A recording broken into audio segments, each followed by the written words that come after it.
Hey folks, quick question. How many appointments have you had since your diagnosis of type 2 diabetes or prediabetes? Your primary care doctor? Maybe you went to go see an endocrinologist, a nutritionist, a visit here, or maybe a prescription there. But has any of those people ever sat down with you and actually walked you through what it means to live with this condition every day? Not just what to eat. No, that's a big part of it, but we're not just talking about food. I'm talking about not just your A1C or what it should or shouldn't be, but the real stuff. I'm talking about the stress, your habits, the emotions, the decisions you make around the clock, especially late at night. Guess what? That is what a certified diabetes care and education specialist does. That's their job.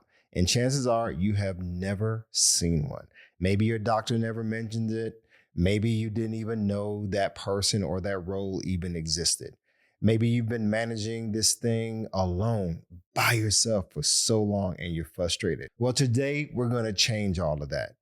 Welcome to the Beating Diabetes Lifestyle Podcast with me, your host, Oscar Camejo.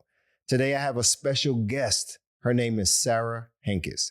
Sarah is a registered dietitian and certified diabetes care and education specialist with over 30 years of experience. And she wrote a book called Raw and Real, Beyond the Plate, the Scale, and the Mirror. Today, Sarah is going to break down exactly what a diabetes educator does, how they work alongside your doctor, when in your diabetes journey they can make a big difference. We even talk about what a full program covers beyond just food. And we even talk about how to find a specialist and whether insurance will even cover it. This is the conversation that you didn't even know you needed. So I need you to stick around to hear the rest of today's episode with my interview with Sarah Henkes. Let's go. Hey, Sarah, welcome to the Beating Diabetes Lifestyle Podcast. How you doing today? Doing great, Oscar. Thank you for having me. Yeah, finally we get to sit down and have a great conversation. Yes, I'm looking forward to it. So I read a lot about you. I've read your bio and I'm introducing my audience to you. So tell us a little bit about yourself and what brought you into this healthcare space. Well, it all started many years ago. I've been a registered dietitian and certified diabetes care and education specialist up to 30 years now, 30 plus years. But my line of work began as a dietitian on the inpatient side of things in a clinical setting at a teaching hospital. And I was there for about 9 years. I kind of felt like that was a bit of a rat race, more like about the numbers and how many I could see in a day versus the quality of the service I wanted to render. And I've always been a teacher at heart. So a good friend of mine had gone on to be certified as a diabetes educator and talked to me about how to go about that. And the rest is history. I also had a very good friend who had type 1 diabetes, who was part of my inspiration as well. Wow. So when you talk about inspiration and being in it for in this space for what, 30 years has been? So what would you say has been your greatest thrill or excitement? Like what keeps you going? Well, I think there's always multiple things that keep me challenged as an educator. We look for, we have to do continuing education hours up to 75 every 5 years, both as a dietitian and as a diabetes educator.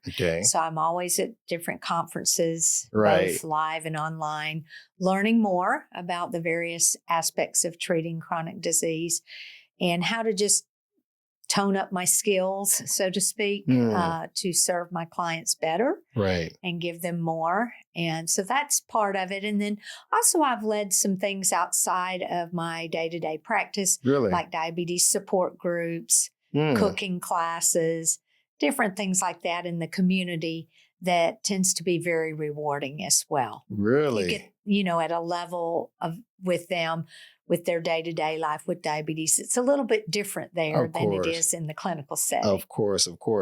And when I was researching dietitians and nutritionists to have on the show, I was Googling one day and I remember kind of seeing this entire list.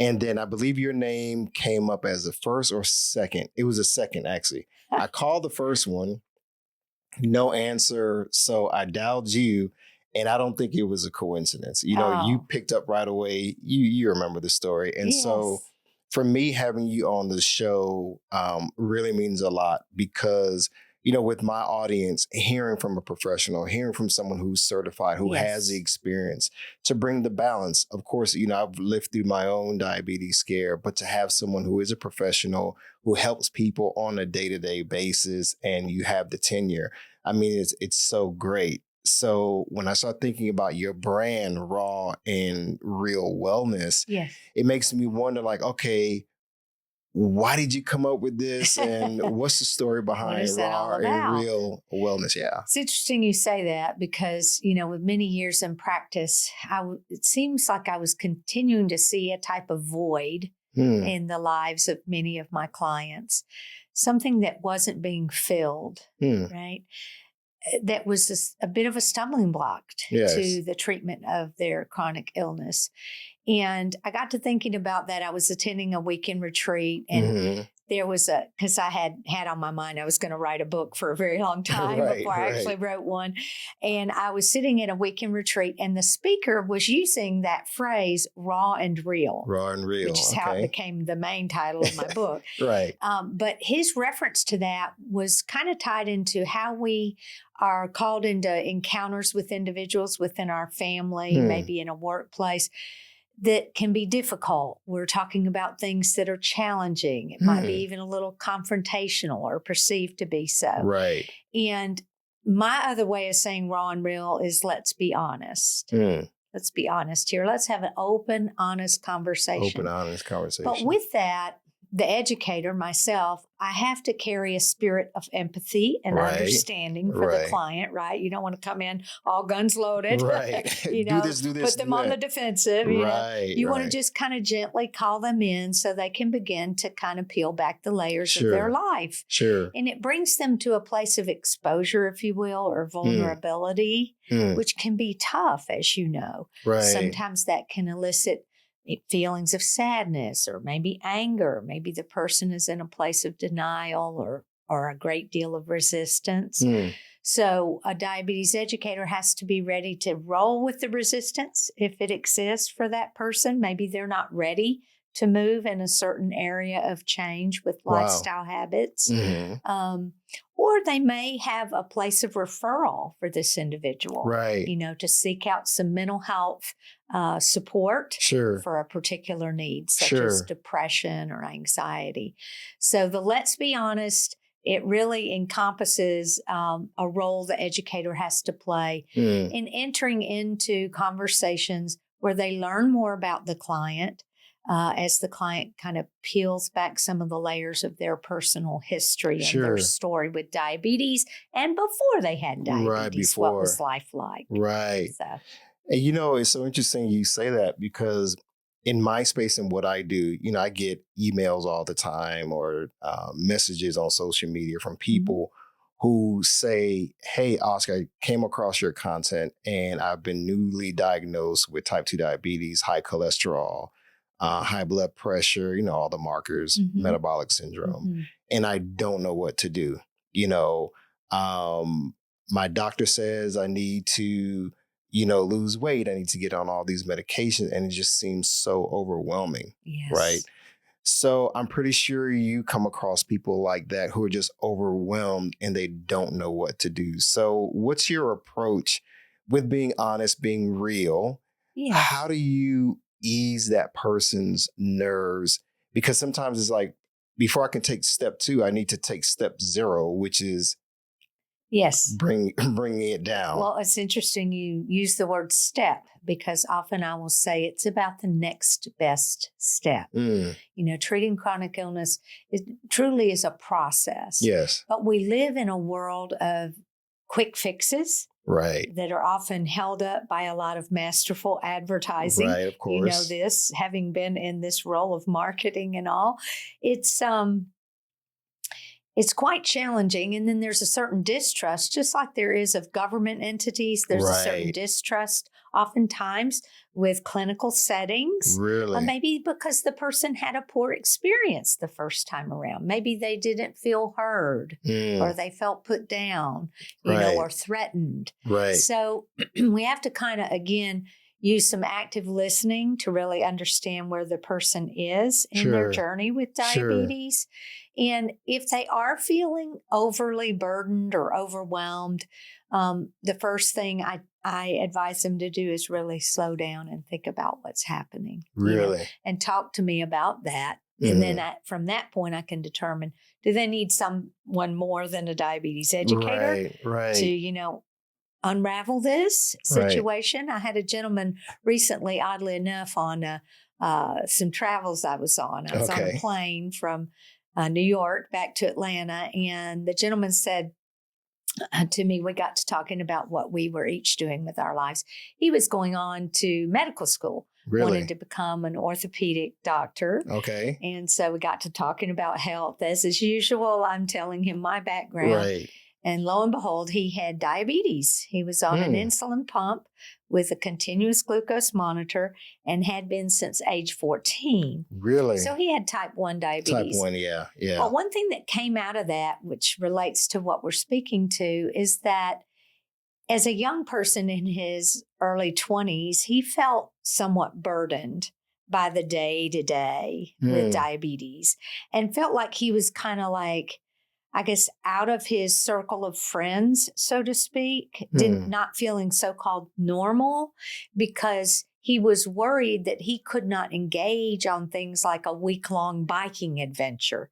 You know, his friends had done some outdoor activities that he was very interested in. But he said he felt as though his diabetes limited him and even prevented him from really stepping in and doing those things that would be considered very enjoyable for someone his age.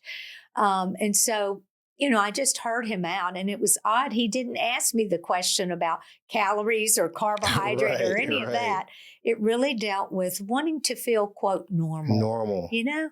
And I found that very interesting. And I just reassured him that, first of all, we would never refer to him as a diabetic. We would refer to him by name as a person who has diabetes. There is something in the mindset of that that does matter. And I advised him to begin to look for some supports through his endocrinologist and online. Some tools, if you will, from a toolkit that could spur on some thought processes that would help him realize there are actually other people with diabetes out there that are doing those biking adventures and they're getting along just fine. They may have to plan ahead a bit for it, you know, to ensure proper safety. Of course. And that they really enjoy, you know, their time. They're not suffering with low blood sugars along the way and this kind of thing. So a lot of it, you know, and again, the next best step, where can you go for some resources that can equip you to really follow through on something fun you want to do with your life? Your diabetes should not prohibit that. You know, but I did encourage him as well to go back and see his diabetes educator again. That because it had been a little while. He did speak as though that made a critical difference in his life, though, when he was very first diagnosed, having a solid educator at his side that he continued to see for some years to follow. And he talked about the value in that, and that meant a lot. And that's so interesting that you say that, because there are some people who, once they get a diagnosis, they think, oh, the world is over. You know, my life has changed and I just need to just exist. And they think they have to give up exercise and they need to give up fun things. I remember a young lady at a marathon that I ran earlier this year. I remember her at the start of the race, you could tell like she was anxious. You know, we started talking, you know, a little bit. And this is going to be a major thing to run 26.2 miles. Wow, yes. With someone dealing with a condition. You know what I'm saying? And to see her like, you know what, I'm out here, I'm going to do it. And we know not everybody's going to run marathons. Yes. There's some people who have physical limitations that, Correct. you know, they can't do Mm-hmm. the extreme sports. They can't Yes. do, you know, a marathon, let alone run Yes. a 5K. That's correct. But there's still hope, Mm-hmm. you know, and I know you being a person of faith, Mm-hmm. you know, so am I, and many of my listeners are. I want to bring that into the discussion because as a person of faith, how does that show up in your practice and in your support of those who come to you for help? Well, as a person of faith, my life at the core brings into play a recognition that each person I'm called to serve has an inherent place where I need to offer respect, right, and see their dignity and value, right, as a unique person in front of me. Right. So that's point number one. And also just meeting them where they are, because some do not have a place of faith that they operate in with the scope of treating their diabetes. But it's kind of interesting because in our clinical assessment, I always describe it as a four-legged stool. Right. You have the physical, the mental, the emotional, and the spiritual. Of course. And we often talk about, well, how are you fueling your body, you know, in reference to nutrition. Right. You know, how are you helping your body along with movement, physical movement or exercise? Well, okay, how are you fueling the mind? How are you finding a balance of mental health, emotional health? Well, then that begs the question, how are we feeding the soul? How are we fueling the spirit of the person? Right. And so when you speak to stress and diabetes or depression and diabetes, or even just as you learn about the person, if they tend to be more isolated, you can bring in that value of community. Of course. You know, and staying connected with others on your journey, because that can bring hope and encouragement, right? Right. Also, and you don't feel so alone, right? Because we are meant to be connected as individuals at some level. Right. And not all of us are complete extroverts. I understand that. But at some level, we're called as human persons to be connected in a communal type manner. And so I always encourage that, whether it be volunteering at a local soup kitchen, you know, or a diabetes summer camp, you know, those things can be very rewarding. Again, as far as fueling the spirit of the person. Right. Also, you know, just asking them, do they have a local faith community? That's a reasonable question. Do they have places of support within their family or friend network or a local pastor? For some people, they look to build them up and encourage them and maybe help them get to some resources that can really aid them on their way. Right.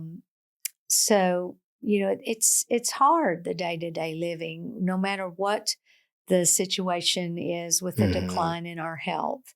And even the more healthier individuals are going to have challenges. It's part of the human condition. Of course. But, you know, how we decide to tackle that with each other, and you know, that we recognize we don't have all the answers. That's another part of living with faith. You realize, you know, you seek the answers. The diabetes educator gives you some good evidence-based resources. Of course, right. Maybe break down some of the myths and misunderstandings.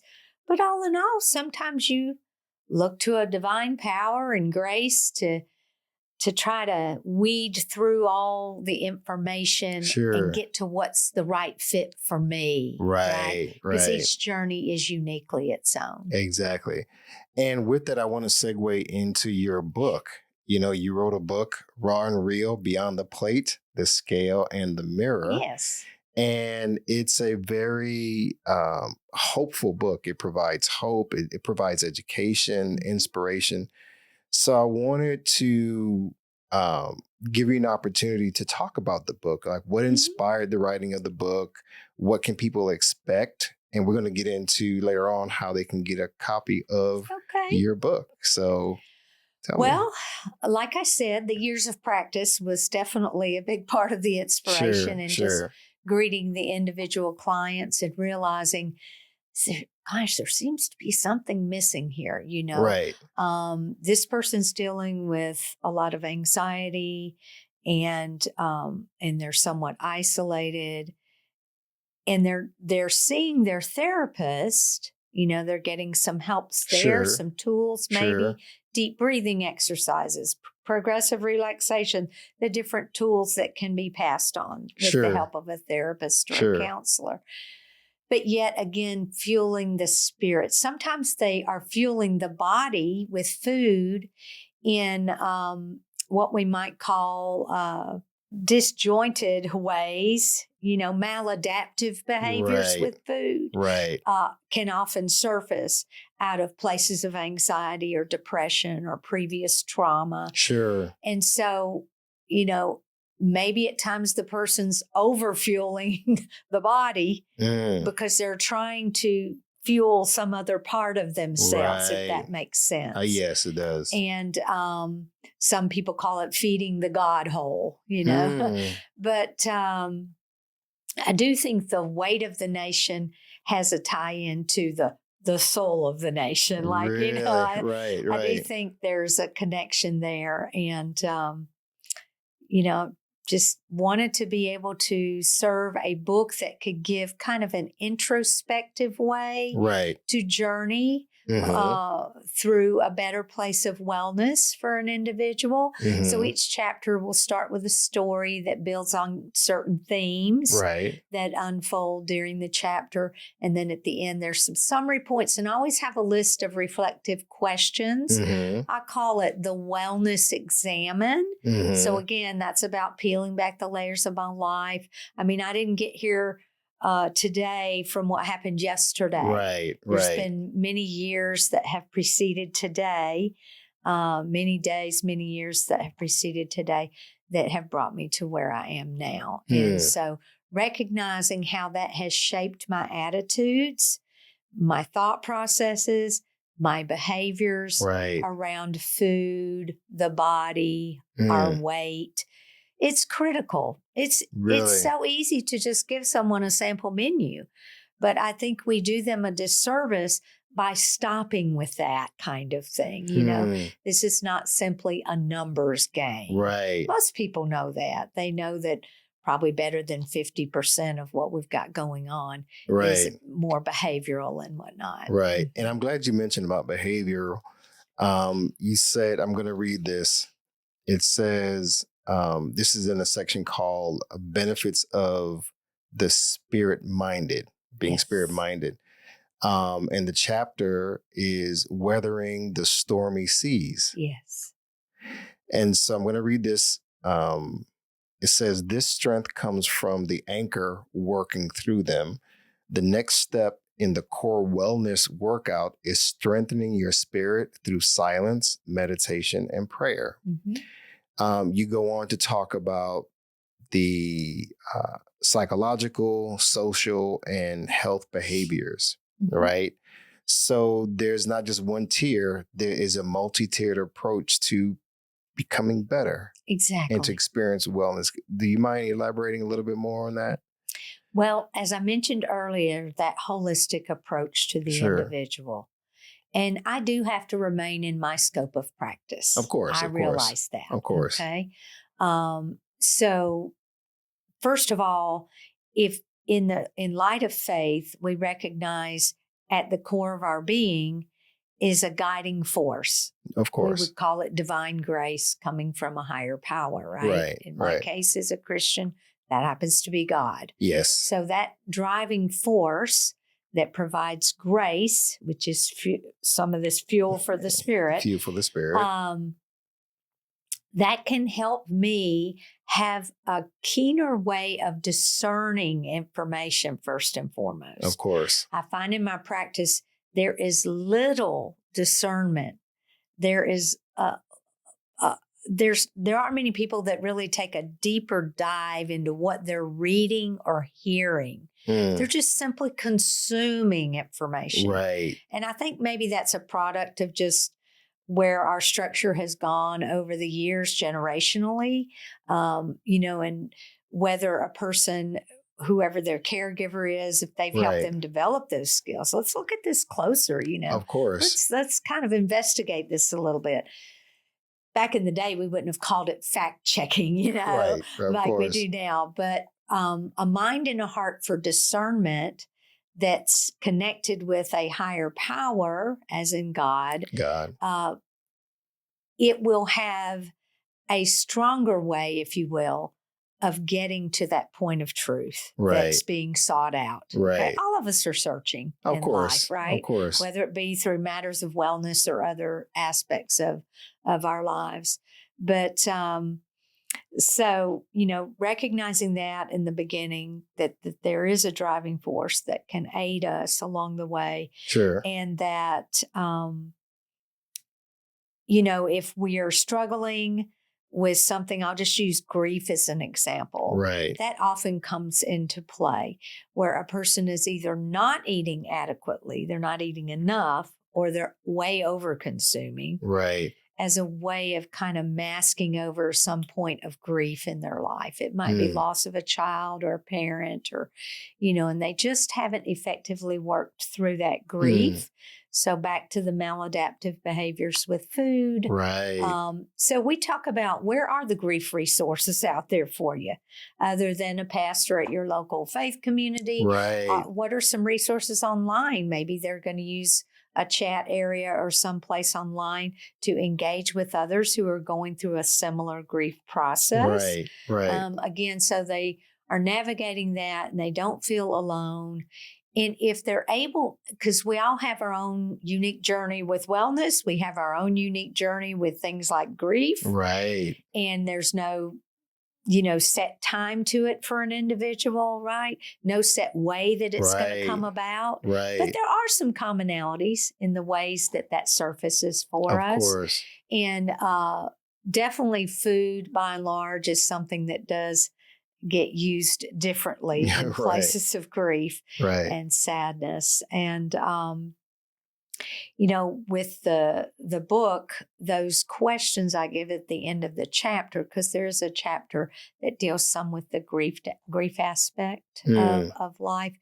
The questions at the end of the chapter are meant to just kind of place the person where they can process what's going on and then maybe take that next best step. Wow. Whether it be meet with someone who can really proactively talk with them about it and see ways to cope. Okay. Because it's not about really fixing the grief. Right. And it's not really about the grief's going to go away, so to speak. It's how do we cope? How do we deal with this in the moment when it's happening? And what are some ways we can remember without the sadness? Oftentimes I speak to this in there as well with the spirit of gratitude and where does your joy come from in life? Because living day to day with diabetes for some can feel like a major burden. It can be very stressful.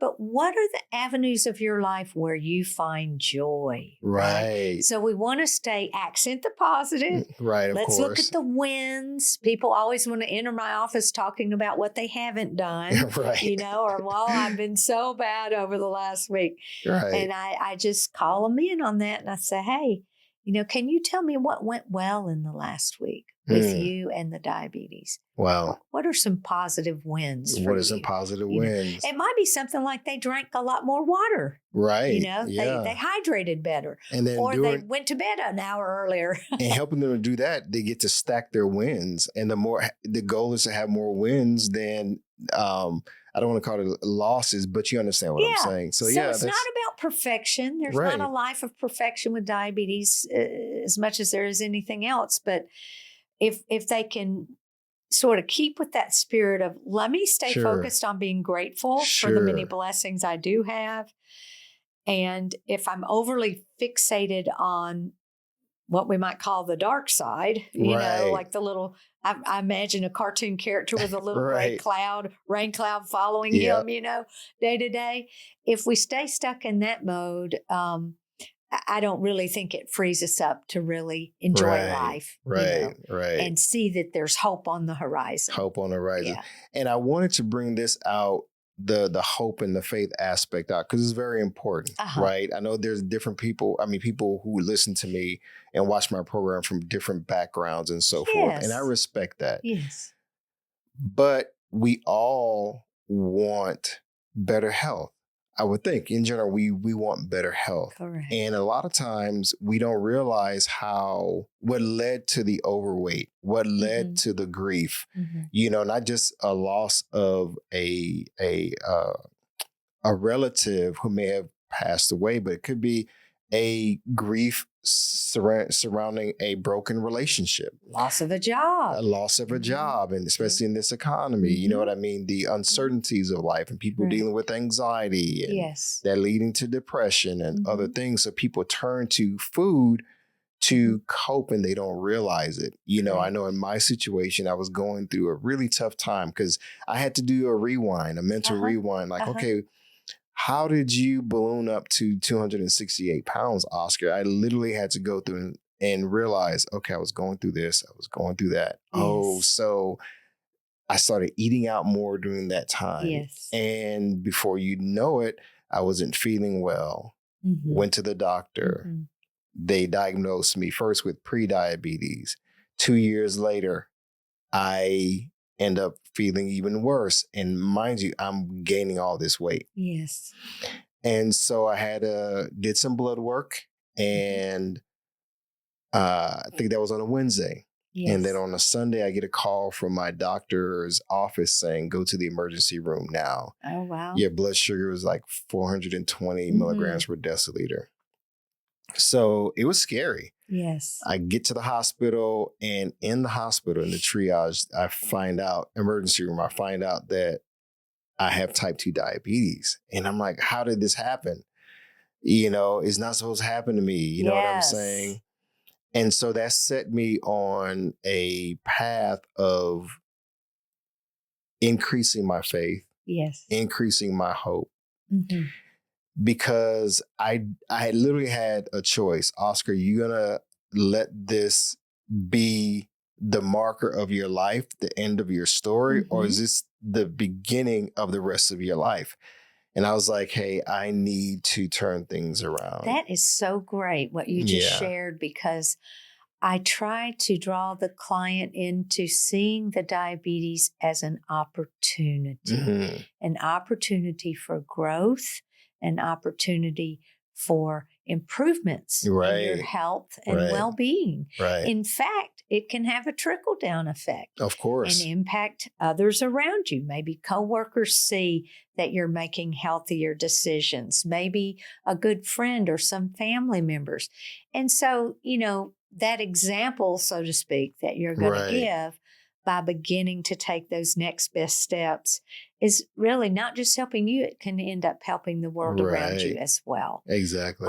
But seeing it as an opportunity and growing from it, that is a big part of that. Right. Because the other things, I often hear the statement, we're either going to grow better or bitter. Okay. And so we always want to strive for the better. Right. Keep striving for the better. Strive for the better. Let's take a quick break.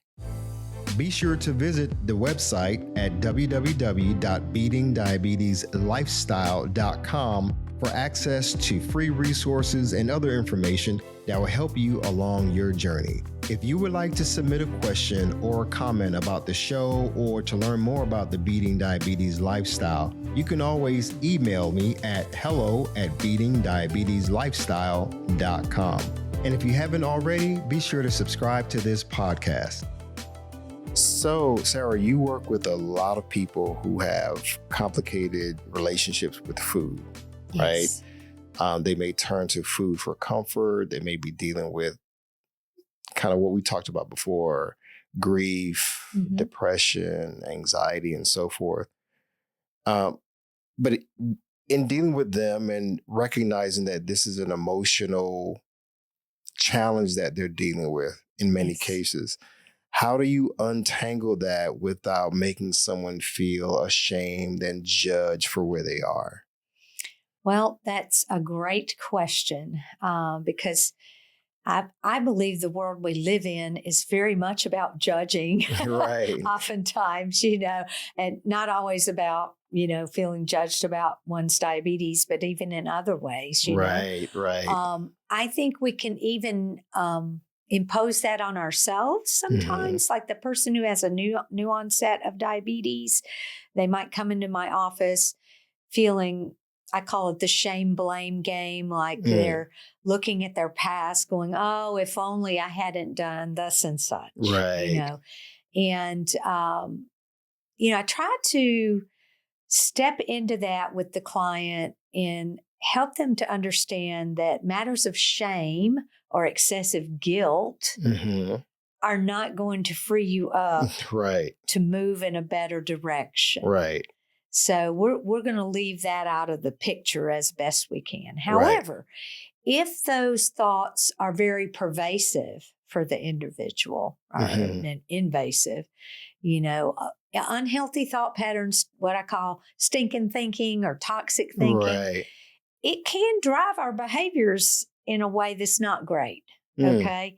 And sometimes it can even keep us off course with making better choices. Right. So first and foremost, we want the person to be freed up and understanding it's not your fault. Right. Number one. Right. Okay. Right. Number two, we could have all done some things better earlier in life. Right. But that's the past. Now's the present. Of course. We're going to try to encourage each other to live in the present moment. Right. And move forward again on a road that's more hopeful and better for us. Of course. But if those thoughts are overwhelming for the person and they can't seem to shake it, it's kind of more like ruminating in that way, then that's where a different professional would be able to help them develop strategies on how to reshape that thinking or reframe it. Now, I have some simple ways I can do that as a diabetes educator, but if it needs to go deeper, then I would refer them out to have some help with that. Okay. Because that can leave a person so stuck, and we just don't want that to happen. Right, exactly. So I'm glad you mentioned the word feeling stuck. Because so often, whether it's a man who I speak to or a woman who writes in, a single mom with kids and she's working all day, and how do I manage this type 2 diabetes and I have a family to take care of, or a workaholic husband who is constantly traveling and he's realizing that, hey, I'm not an athlete anymore. Yes. And I've put on all this weight and I'm feeling tired. I'm feeling sluggish. I'm feeling stuck. I know I want to change. Yes. You have women who are business executives who are always on the go and they're wanting to turn things around, but I just don't have time to work out. I don't have time to cook and I feel stuck. Yes. So the common denominator is there's a lot of people who feel stuck. So how do you help someone who feels stuck? They recently got a diagnosis. Let's say the markers, the type 2 diabetes, high blood pressure, high cholesterol. What would you say is one of the first things you would encourage them to do after leaving the doctor's office? And I know it's nuanced. It could be nuanced depending on the person's situation. But if they feel stuck and they don't know what to do, they have all this information, they don't know what to do. Well, the first thing I would inquire about, if they left that office and they were soon thereafter in my office, I would not throw much of a yes/no type question at them, but I would say, what is it that you believe is putting you in a place of feeling stuck? And I would try to pick their brain about, what does stuck look like to you? Is that because you've received too much information and you just don't have the wherewithal or skills to to understand how to break this all down. Right. Like, how do I start? Did Right. someone speak to you about the diabetes in a language that you didn't fully comprehend? That happens very often. We can tend to get into some clinical jargon and, Right. And the patient's like a deer in headlights, Right. what? You can kind of see it in their demeanor. But, the doctor would have limited time, whereas the diabetes educator would have more time to try to delve in and really break things down into some common everyday language for the consumer. Really? Okay. Okay. But I would want them to be able to put into words, what is it that you see is making you feel stuck? And then we go from there. Right. Right. So. And also, you mentioned the person who's saying they don't have time. That's a very common, that's one of the most common barriers to change for a lot of people is time. So we'll use the exercise component for just a minute. The person works 2 jobs. They work the first one for 6 or 7 hours, have about a 2-hour break. They go to another one for 4 or 5 hours. And they have a long day. Right. They might have kids and a wife at home.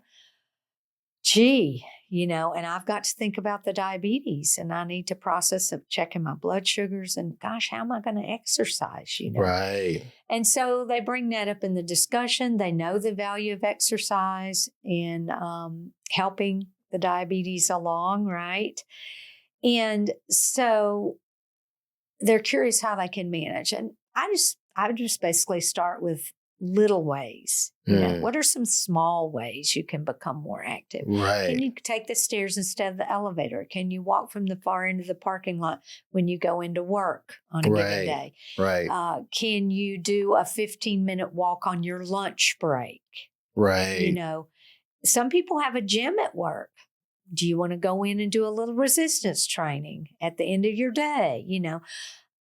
However that looks, smaller increments of time for exercise is better than the person adopting an attitude of, well, I just don't have time to exercise. Right. Right. And then you have to, as an individual, uniquely look at your own situation and when is the best time for me? Am I more of a morning person where I would get out of bed 20 minutes earlier? Right. Walking in the cooler temperatures of the day here in Georgia? Right.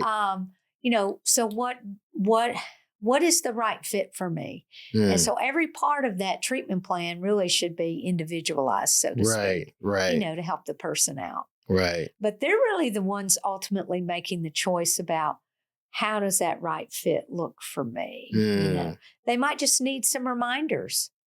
Do small amounts of time, 2 or 3 times a day. Right. It doesn't have to be an hour all at one time. It doesn't have to be. When there was a friend of mine who he and I were going over his medical report, right? And it reminded me of when I got my first report. Went to the doctor's office and you see all these stats and hemoglobin and, A1C. Well, what is that? And you see all these, protein this and protein that and, red blood count, white blood count. And all. You just see this chart and it's color coded, red, green. Green means you're within normal. Green means good. Green means good. Red means you're either too high, too low in the area, and it becomes so overwhelming. So in this conversation I had with this friend of mine, I started thinking like, man, what difference would it have made if the doctor acknowledges that, hey, this may be a lot of information. Yes. Right? Yes. And set up a way for that person to learn more about what's on, because the doctor's not going to take 30 minutes, 40 minutes with you to go through each of those things, right? Most doctors won't. But people don't know that some people don't know that, hey, you can go to a diabetes educator or an endocrinologist, or even when it comes to your nutritionist and say, hey, look, this is what it's saying here. I need some help understanding this so I can develop the next best steps. So I would say, what do you think the value is in having someone on a person's support team that can help make sense of all of this? Well, when the individual is there with the doctor, the hope is that the doctor understands there's some avenues they can draw from. Right, of course. To support this person in breaking things down. So, yes, it could be an individual diabetes educator that they're aware of that they can make the referral to. It can also be some outpatient dietitian and diabetes classes in a local outpatient setting at a local hospital. Those classes are usually, if they're part of a certified type accredited program, those are often covered by insurance. Okay. I used to teach like 2 half-day diabetes intro classes. Oh, wow. And we got lots of people in there that were just beginning that journey of how do I break all this down, right? Right. And so, and even that was overwhelming for them, because we're trying to hit most of the key factors behind diabetes self-management. And it can be a lot to take in. So, they have that first intro piece, and then we try to encourage them to come back for more of that one-on-one so we can individualize the different areas for them and really make more sense of some areas that maybe they didn't comprehend so well in the group setting. Right. You can also go to a website like cbcde.org. Okay. And if you want, you can put that up on your website. Sure. For people to look at, and you can plug in your address. You can actually find a local diabetes educator close to you that you can call upon. There are diabetes support groups that some hospital settings will have, maybe an average of once a month. That can be a part of some ongoing learning and support. Sure. And other people within that setting would also have diabetes. And if I'm the person sort of facilitating the group, there is some teaching to be had, but a lot of it is the discussion amongst the persons. Right. Kind of almost self-guided in a way. Sure. I can step in if needed to correct something or offer some additional input, Those are very helpful. And, online supports like diabetes.org. If you're looking at things like kidney disease, kidney.org is a great website. Right. So lots of ways you can reach out and start breaking things down. Out. And I'm so glad you mentioned kidneys, because that's the next topic that I want to talk about. You and I have had some off-camera discussions just about, health and diabetes, of course, type 2 diabetes. But one overlooked topic is the kidney health. Yes. And you opened my eyes to that, in our initial conversation. And I'm like, what? You don't realize there could be a correlation of, issues going on with the kidneys, and it's not just high blood sugar and so forth. So let's talk a little bit about kidneys and kidney health and why this is very important for people to pay attention to, especially if they're dealing with high blood pressure, high cholesterol, type 2 diabetes and so forth. Yes, I'm glad you asked that question. This is an area that we try to offer education on that many individuals know very little about. They haven't really talked to their doctor much about the blood work. They haven't really looked at whether there's any symptoms that occur if this is happening, and so on and so forth. So the first thing we do is recognize, why is this happening? Longstanding high blood glucose levels take a toll on the body, the small vessels of the body, including the small vessels in the kidneys. The kidneys are a help to the body by filtering out waste, right? Getting the necessary balance of fluids and nutrients for the body in the blood. Of course. And so that filtering system, if you will, when the small vessels are damaged, the filtering system is thrown off. It's lessened. There's a decline in kidney function. Right. Okay.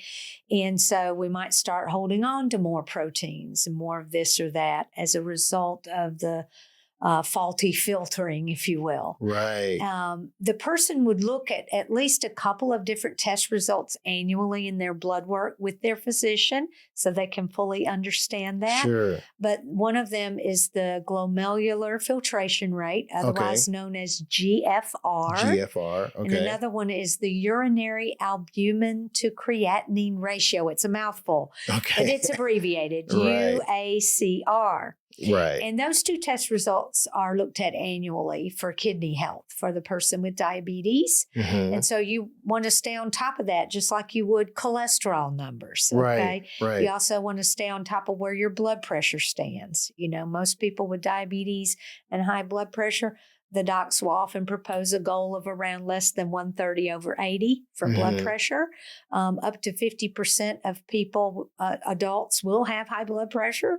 And if you have the high blood pressure and the diabetes, well, those are two causes for concern. Right. Diabetes is the leading cause for chronic kidney disease. Right. And high blood pressure is the second leading cause of chronic kidney disease. And what will happen is, as you're looking at test results, let's say you got your result back and you were in the 70s with your GFR. Okay. Anything between 60 and 89, we consider that mild loss of kidney function. Okay. There's not going to be any strong dietary measures at that point other than maybe a reduction in your sodium intake. All right. If you're in an advanced stage, though, of kidney disease, say stage 4 or stage 5, at this point, we're looking at a possible protein restriction, along with just some closer looks at levels of potassium and phosphorus. So there would be other things to consider in the nutritional arena in those very late stages of kidney disease. Back in the day, we were restricting protein in stages 2 and 3. We don't really do that any longer. Right. The studies do not reveal a need to do so at this time. Right. And it's important people understand that, because sometimes they may be looking at older information and they might be in the mild areas, what we label stage 2, with the GFR between 60 and 89, Sure. they might start restricting protein unnecessarily, and that'll actually do more harm than good. Really?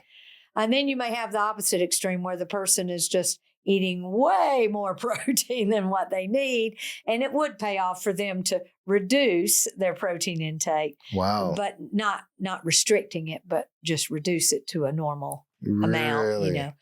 So if you were 175 pounds, you were male, and you did the kilograms off of that, got it in kilos, that'd be about 80 kilos. Sure. So we say, well, pretty average rate of protein per kilo of your body weight is 1. Right. So that would put the person at about 80 grams of protein a day. Really? But if they're way over here in stage 4 and 5 of kidney disease and they're not on dialysis yet, their protein intake might be placed as low as 60 grams a day. Really? Which is really low for a guy that likes that big 12-ounce steak. Right, exactly. So, I know that's a lot to take in, but, reading on the kidney.org website, it's a very consumer-friendly website. Sure. With more about chronic kidney disease and diabetes would be especially helpful for the audience you serve. Right, Keep a closer check on those levels. You don't typically have any symptoms in the early stages of chronic kidney disease. You're not going to notice anything, Wow. But if you're in those last stages, you could potentially have loss of appetite, some electrolyte imbalances, and maybe some nausea and vomiting.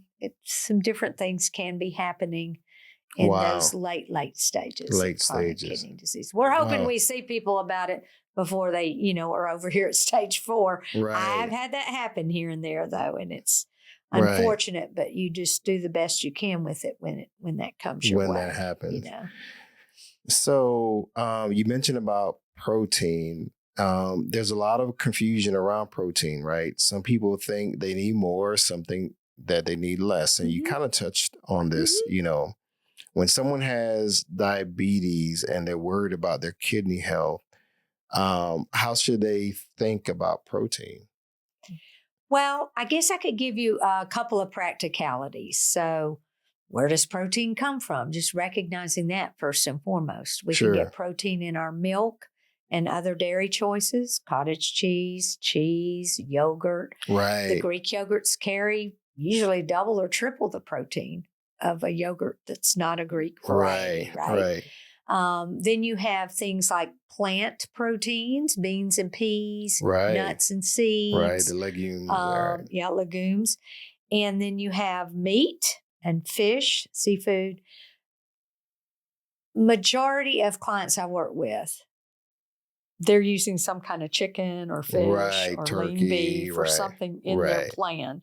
What they don't recognize is that a 3 to 4 ounce serving is probably no bigger than the palm of their hand. Right. And if they're doing 3 of those on their plate, even if they don't have kidney disease, that's probably in a lot of cases too much protein. Really? Okay. So if we're looking at consuming 12 ounces at a time in one meal, that's a lot. So I would say, protein helps our immune system. There's many different roles that will play for the body. The amino acids for muscle. Correct. Yeah, maintenance. So it has important roles to play for the body, but it's not the have-all be-all. It's one part of a plate, a healthy plate. We want some plant foods, some fruits and vegetables, whole grains. We still need a variety of food for good health. That's always going to be the case. Right. I don't care how much they turn upside down this food pyramid. We are always going to need a variety of foods to help the body tick well, and then, leaner proteins is always suggested, more fish. If we can build in more plant proteins during the week, that's helpful. For a lot of people as far as their outcomes. Sure. Studies have shown the Mediterranean dietary plan is very good on outcomes.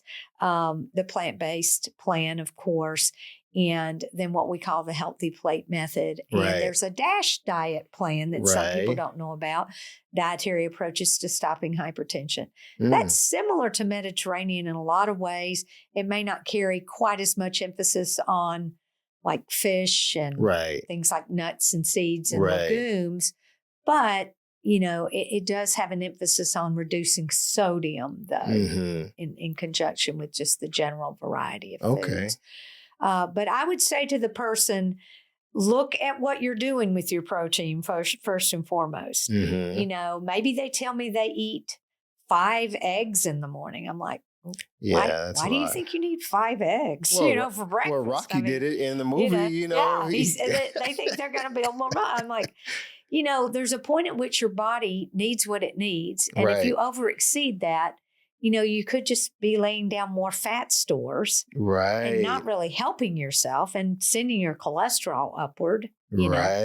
So, maybe they'll have 2 whole eggs and 1 egg white and just reduce the quantity if they've been over consuming. If you're drinking 3 tall glasses of milk a day, hey, maybe they were raised on a farm. I don't know. But, let's try to cut that in half. I always say start somewhere. Usually a good general rule of thumb is if you feel like you're excessive in a given area, start by reducing 30%. If you can go with that for starters. Okay, I like that. We talked about dietary restrictions that some people are placed on, but some people, they go on social media and they're like, okay, I want to lose weight. And this influencer gave me this advice. So a lot of people are taking advice off of what they see on social media. A 1-minute TikTok, try this concoction, try this. And people go to the extreme. So in your experience, what would you say to people who ask, well, do I really need, to go see a diabetes educator? Is that really necessary? What's the value in it? And with that, give an explanation as to the role of a diabetes educator. Well, life is not really meant to be lived in extremes. Right. We're called to a type of balance or harmony for the body. Right. And we're not going to find that through a fad diet, through a weight loss pill or shot. We're just not going to find it. That balance has to be derived from particular lifestyle changes in conjunction with whatever other clinical treatment is to be had for the individual.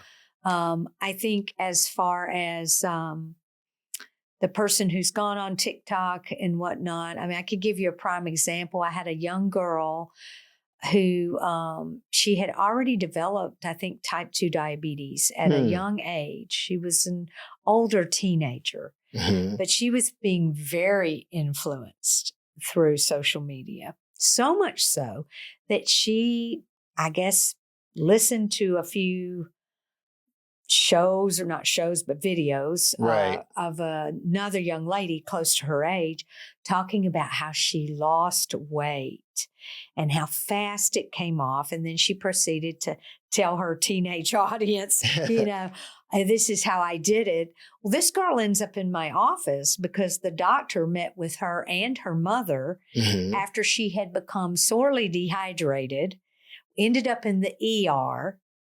She basically was hardly eating anything. Wow. She wasn't drinking enough water. And she just grabbed hold of that. And she thought to herself, I guess as a teenager, once she wanted to fit in. And she thought that this whole weight within the context of her identity, and her level of acceptance with others, she needed to get somewhere fast. She felt desperate. And, at that age, we don't process things in the mind the same way we do later in life. We don't think of the potential harm that can bring about. But lo and behold, it was actually pretty much life-threatening for this young lady. Really? If the mother had not picked up on what was happening and had not gotten to her doctor with her. Wow. And then from there, they sent her over to my office as a dietitian and diabetes educator. And we started a series of some visits. Right. Because basically, if you allow enough of that to seep in, I always say the inches from the head to the heart. Right. If there's a direct connection there, and there usually is, then, that can translate into behaviors that are either going to bring help or harm. In her case, it was bringing great harm. And that age is so vulnerable to eating disorders. And it's just, and I've worked some in that arena. So that's difficult. So seeing difficult situations like that, going back to the role. The role of the educator. The role of an educator, like sum that up, the role and the importance. So part of my role in that client visit and others is to first, break down those misunderstandings. Or what they've adopted as things that could bring them harm. I have to get the buy-in from the client, whether it's a teenager or an older adult. Right. Okay. So I work at kind of getting the buy-in, if you will, to something that's evidence-based and will bring them some healthy outcomes, and also have to be attentive to other things that are part of their treatment plan. So, for example, some of the basics we cover with diabetes in an opening visit would be, here's the keys to self-management. Monitoring of your blood sugars. Here's how often that usually would take place based on your given situation. Medications. If they're on a couple of meds, I explain how those act in the body to help lower the blood sugars, whether there's any side effects. If I have the value of having a pharmacist on my team, I did while I was working with the VA, that person also can come in as a person with more intense knowledge of medications even than I have, right? But I have a lot of familiarity with diabetes medications. We cover that realm. We look at nutrition, of course. We look at exercise. We look at managing stress, things related to mental health. And in recent years, I've put more and more emphasis on sleep health as well, sleep Really? hygiene. Mm-hmm. I have a number of individuals that come see me that also struggle with sleep apnea. Right. So that can really do a number on the diabetes. It can increase your risk for heart disease. It's quite a biggie. So, not to overwhelm the client, but we do little by little, visit by visit, try to break down those key areas of self-management. If I have to teach them how to take insulin properly, I'm trained to teach them how to give injections. I'm trained to teach them about how to properly store their insulin, checking for expiration dates, and then monitoring with a continuous glucose monitor. I've set people up on those systems and talked to them about how to utilize those.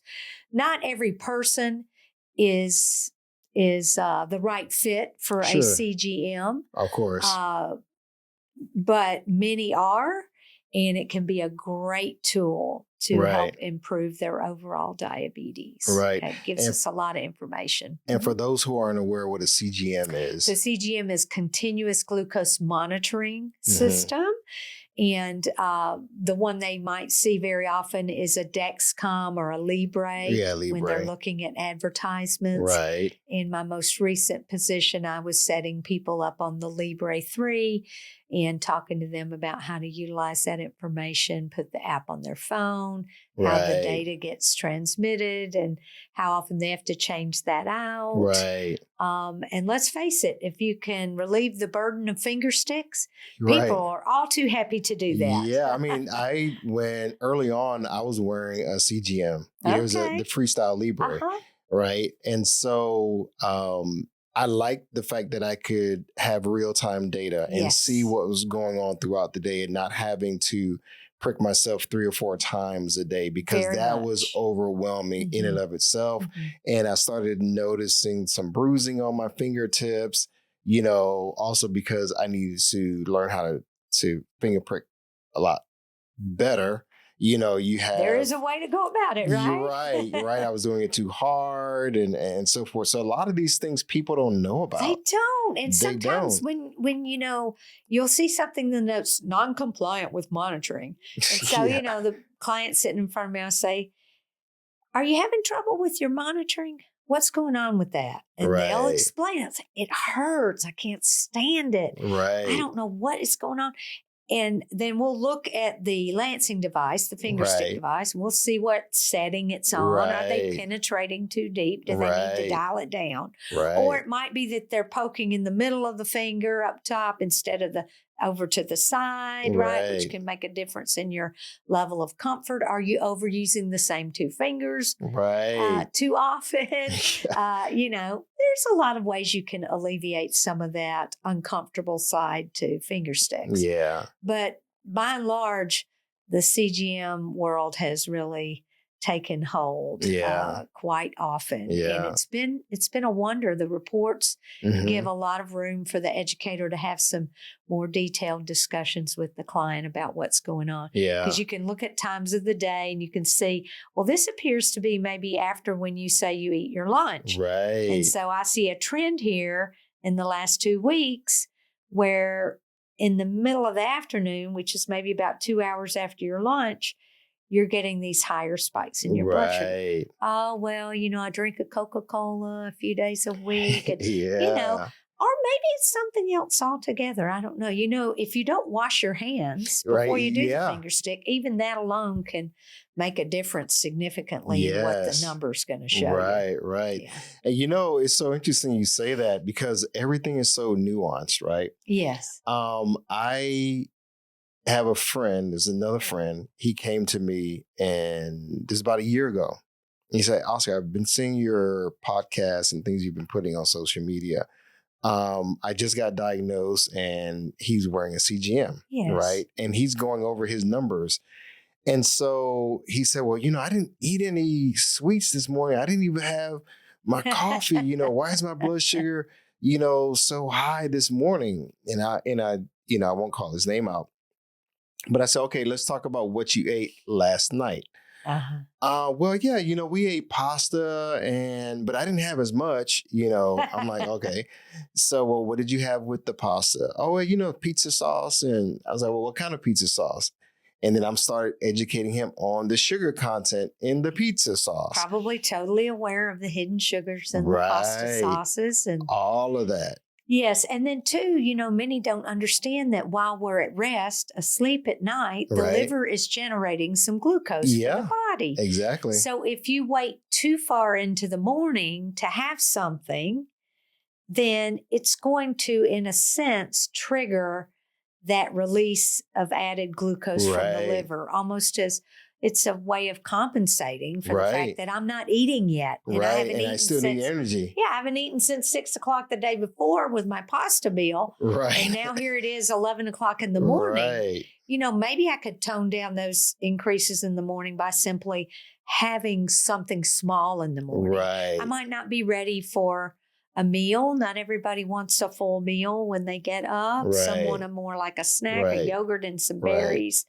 But something's always better than nothing to try to stabilize things. And I'm so glad that you said that. I mean, we can go on and on. One of the things that, as we wrap up, I want people not to feel like they have to starve themselves. No. That's one of the worst things they can do. People, I have to get this weight off of me. The doctor says, I need to lose 50 pounds and I have to do this and I have to do that.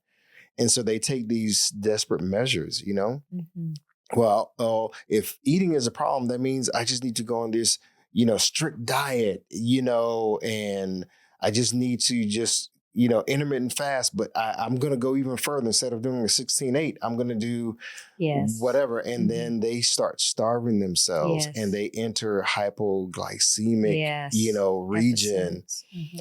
And they're like, why am I still, I still have this weight or just all these different things. And people are desperate. So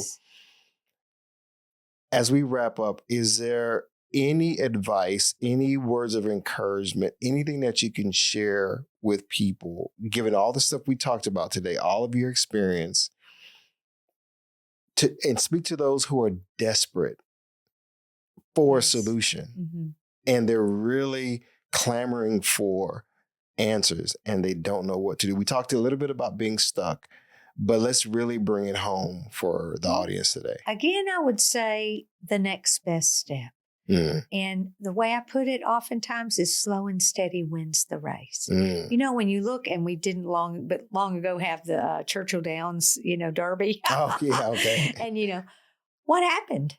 What happened with that horse that won the race? The horse was in the far backfield. Right. And then all of a sudden, that horse is coming and picking up speed, and he won the race. Right. So as it is with diabetes, and I don't want to oversimplify, but you really have to slow down, take a deep breath, one thing at a time. One thing at a time. And maybe you're going to focus for the next month on your medications and monitoring a little bit more. Maybe the month after that, you're going to kind of narrow in on some focus around some areas of your food plan that need adjustment. But consistency is everything. We tend to rebel at times from structure, and the culture around us can be very chaotic, right? And overscheduled for many of us. And in the overscheduled life, we don't even have the mental capacity to really slow down, smell the roses, so to speak, really look at what are the higher priorities for myself right now in managing my diabetes. And I would say abandon anything and everything that looks like a fad diet. There are some key ways you can tell what is fad dieting. Right. Sometimes they're eliminating complete food groups.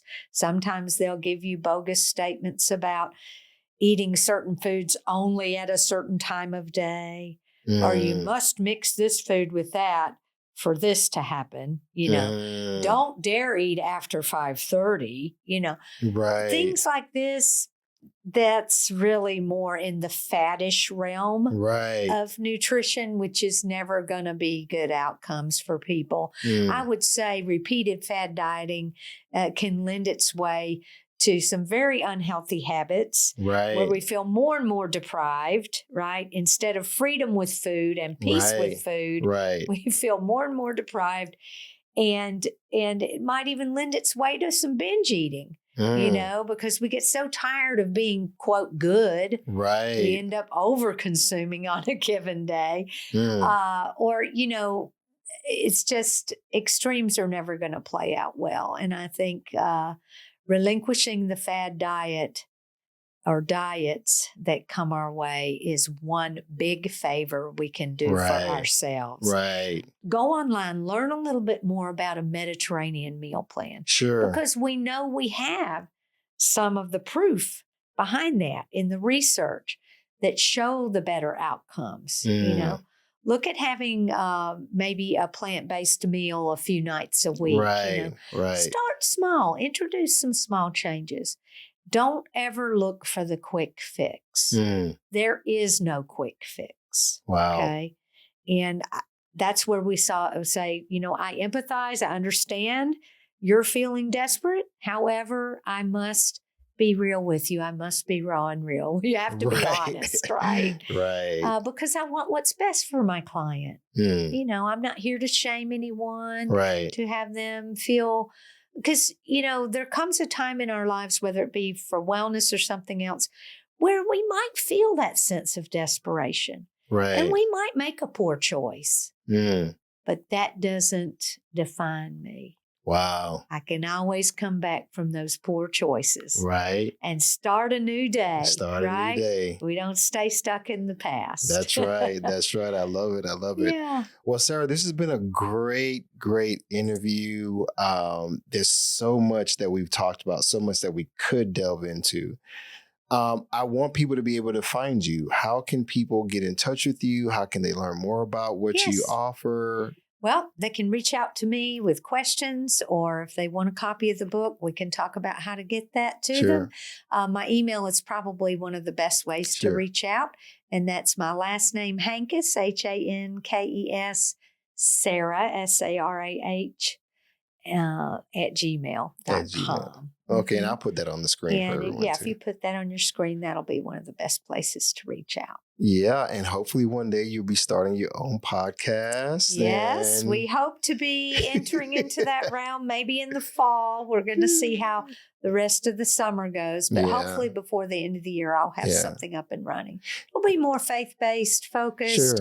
But there will be a little wellness twist at the end of each one. So. Yeah, you have a dynamic message. And I think with all of your experience and your tenure in the industry with helping people, I think it's necessary. Not that I know it's necessary. Well, and I admire you for bringing on clinicians to your show that can help to fill the gap for some people, It's very worthwhile that you have decided to team up with other persons to really, I would say, provide your audience the best of what they can get. Yeah. Well, thank you so much again for being on the Beating Diabetes Lifestyle Podcast. Thank you, Oscar. I hope to have you back in the future. Hope to be back. Of course. Yeah, you're going to be a regular on the show. Thank you, Oscar. Awesome. Well, there we go. Blessed day to you and to your audience. Thank you. Thank you. All right. Well, that's it. Well, there you have it, folks. I hope you really enjoyed today's interview with Sarah. I mean, she carries a wealth of information. And for those of you all who are struggling with type 2 diabetes, pre-diabetes, high cholesterol, high blood pressure, or even kidney disease, we talked about kidney health in this episode. Folks, I get it. I know a lot of you all may be struggling and you're wondering what to do. Well, hopefully the information that you received during this episode will change your life. It's been very practical, and I hope you can apply this information to your life. And do me a favor, share it with someone. Share it with a loved one who could really use this. I know a lot of you all are wanting a support system, and you may not even know how critical it is. But hopefully after listening to today's episode, that changes. There's nothing like having your primary care physician in your corner, your registered dietitian in your corner, your diabetes educator in your corner. And what about your loved ones? Definitely having them in your corner. You know, you have me in your corner because I believe in you. So, as always, stay focused, keep moving, never go back, leap forward, bounce back because you can, my friend. And above all else, trust God. You got this. I believe in you. Hi, everyone. Thank you for tuning in to the Beating Diabetes Lifestyle Podcast with Oscar Camejo. We hope you enjoyed this episode. As a reminder, this podcast is intended for motivational and educational purposes only. It is not a substitute for professional care by a physician or other healthcare professional or qualified fitness instructor. This podcast is provided on the understanding that it does not constitute medical or professional advice or services. If you're looking for help on your journey, seek a qualified medical practitioner. It's important that you utilize someone who is a trained, licensed healthcare professional who can help you on your journey toward good health.